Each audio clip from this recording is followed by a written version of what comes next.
Today I fucked up by getting an interview as a Zoom technician.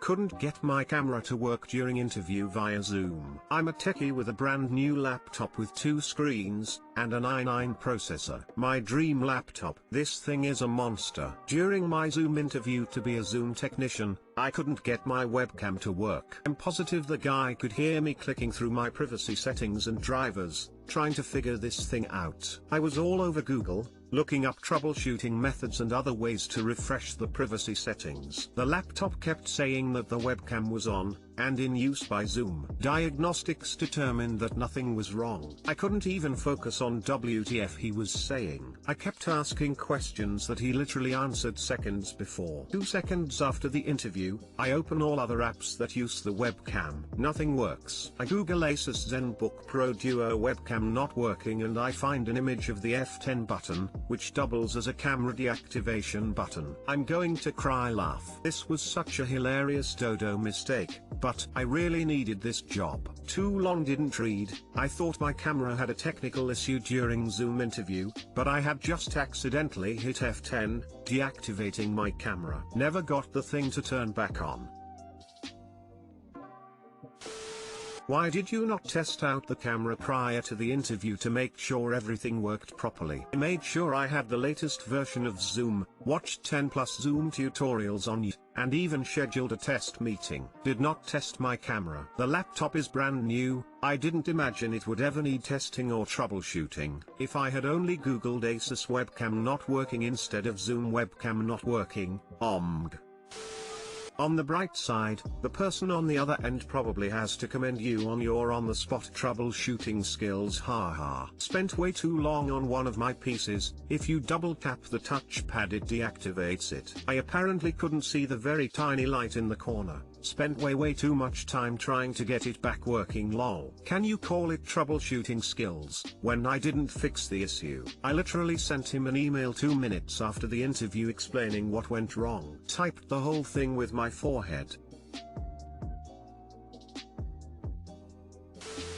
Had this happened to me, and now I make a habit of doing test calls prior to important meetings to make sure my equipment is working. That said, if you have technical issues in the middle of an interview in the future, the only thing you can really do is explain your situation and focus on answering the interviewer's questions. Keep at it.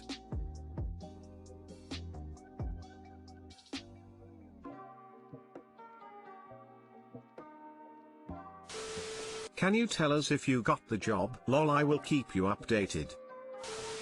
Zoom boss here, you got the job, congrats. I fucking wish.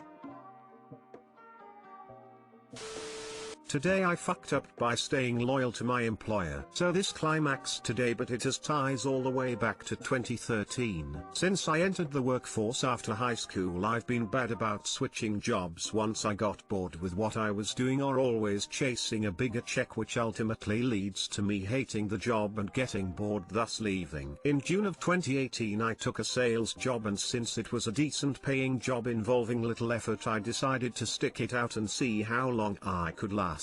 After almost a year I got offered a job at a smaller competitor for more money and benefits. When I brought it up to my boss, he decided to top out my pay and keep me around. Then this past October I was offered another job making more money, but due to me having caught COVID in August, money was tight and I couldn't afford to miss a paycheck while switching jobs, so I turned it down. Today when I got to work I was told not to place any orders and that we could only do cash and card purchases, no account charges. Seemed sketch, but I brushed it off and the day went pretty normal until I came back from a lunch. After I clocked in, my manager pulled me aside and let me know that today was the last day. That's all the notice we received. So now here it is, exactly 3 weeks before Christmas, and I just got laid off, when if I hadn't been so set on sticking with a company I would still be employed. Luckily for me my competitor still had an available position, so I will be starting tomorrow. I will likely still miss a check, which sucks this close to the holidays, but hopefully my family understands that my kids' presents and our bills come first. Too long didn't read. I turned down 2 job offers to prove to myself that I could stick out a job after I got tired of it, and ended up getting laid off 3 weeks before Christmas. Yup, I totally understand this. Stayed with the company through quite a bit, being sold, rebought, and after all that and passing up opportunities that would have paid more. One Friday I was let go, that next Monday would have been my 20th year. Here's to starting over at 40. Family will understand, good luck op. Damn, that's rough. If you need a 5 or something to help get by a week, moo. You don't want to burn the hand that feeds you, but I have a 5-year rule with companies, then I move on. I leave on good terms, as you never know if you will need to cross that bridge again in the future. A lot of companies are making cutbacks or giving promotions without raises. We used to receive annual raises to adjust for inflation, but it's been years since we received such benefits. Only cutbacks. Tend to move around for a couple of reasons. 1. To build my career up. 2. Gain a variety of experience, and 3. To not become stagnant and or more dynamic. I've been overlooked numerous times for promotions because, and I kid you not, I was too good at what I do. So don't be afraid to get out and grow, experience other employers and look after yourself while not burning your bridges or the hand that feeds you. I always ran into the "you're so efficient we will have a hard time getting someone else to do your job. We can't give you a promotion." It always pissed me off. My reward for being a good employee was that I wouldn't get promoted.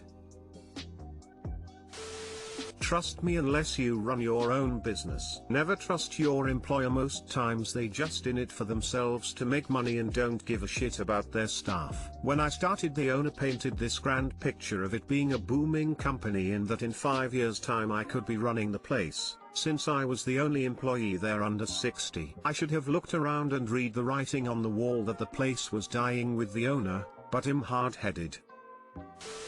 That is crazy that employers in the US still pay your wages in a check, though good luck in your new job. Yes, they want to hold on to that money just a little bit longer whilst it clears. A friend of mine used to be paid by check in the UK and was fed up of it taking over a week to clear. He opened a bank account with the bank the company banked with, and their policy was checks from their bank and to the same bank clear same day. That really pissed our old boss off hard.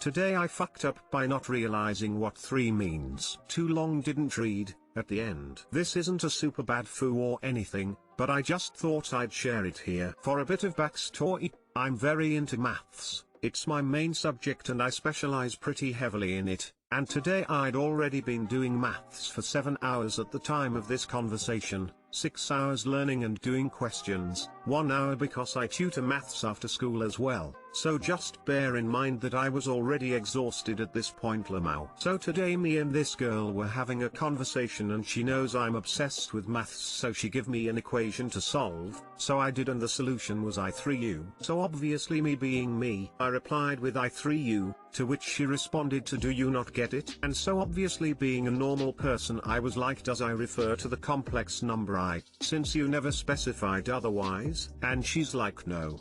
You're meant to say I3U, but I'm honestly being so extremely slow today." So I said, "but why would I space out 3 and U when they're multiplied and not space out the less than and the 3? Took me a while to finally understand, but now I feel really dumb. Too long didn't read. A girl sent me a 3 and I thought it just meant less than 3.